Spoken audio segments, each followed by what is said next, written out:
কিন্তু এখন আছে আমাদের প্রবাসিনীর টিনের সামনে এবং দেখতে পাচ্ছেন এখানে কিন্তু অলরেডি ফর্মা এবং রড চলে এসেছে এবং এটা কেন এসেছে আপনারা নিশ্চয়ই গেস করতে পাচ্ছেন যে আমাদের প্রবাসিনীর টিনে অলরেডি ফ্লোরটা যদি দেখাই আগে আমাদের কিন্তু একদম মাটি ভরাট শেষ, অর্থাৎ প্রবাসিনীর টিনের যে ফ্লোরটা ছিল সেই মাটি ভরাট শেষ বা বালু ভরাট করে এটা ভরাট হয়ে গেছে।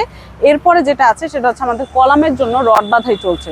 তো অলরেডি কিন্তু আমাদের রড বাঁধাই শুরু হয়ে গেছে এবং সারাদিন ব্যাপী কালকে রড বাঁধাই হবে। এরপরে হচ্ছে যেহেতু ফর্ম অলরেডি চলে এসেছে তো বলাই যায় যে আমাদের কিন্তু কলামের ঢালাইও কিন্তু খুব শীঘ্রই শেষ হয়ে যাবে এবং যেটা দরকার ছিল সেটা হচ্ছে এই ভিটি ভরাট বা মাটি ভরাট যেটাকে বলা হয় এটা। আর এছাড়াও সব আপডেটের বিষয় যেটা সেটা ট্যাঙ্ক যেটাকে বলা হয় সেটা কিন্তু অলরেডি প্লাস্টার শেষ আলহামদুলিল্লাহ। একদম কাছ থেকে আমরা যদি দেখাই কতটা গভীর এবং কতটা পুরুত্ব নিয়ে ট্যাঙ্কটা করা হয়েছে আপনারা অ্যাজ ইউজুয়াল সবাই জেনে খুশি হবেন যে আমাদের কিন্তু যথেষ্ট পরিমাণ পানি থাকবে এবং যদি বাই এনি চান্স পুরো হাউজিংয়ে পানি নাও থাকে বা হচ্ছে ধরেন কোনো কারণে কারেন্টের জন্য পানি উঠলো না, আমাদের কিন্তু রিজার্ভ ট্যাঙ্কিতে সবসময় পানি রিজার্ভ করা থাকবে। তো সেই রিজার্ভ ট্যাঙ্কিটাও হচ্ছে আমাদের প্লাস্টার করা শেষ আলহামদুলিল্লাহ, আমাদের ভিটি ভরাট শেষ, হচ্ছে কালকে অলরেডি চলে এসেছে, রড অলরেডি চলে এসেছে।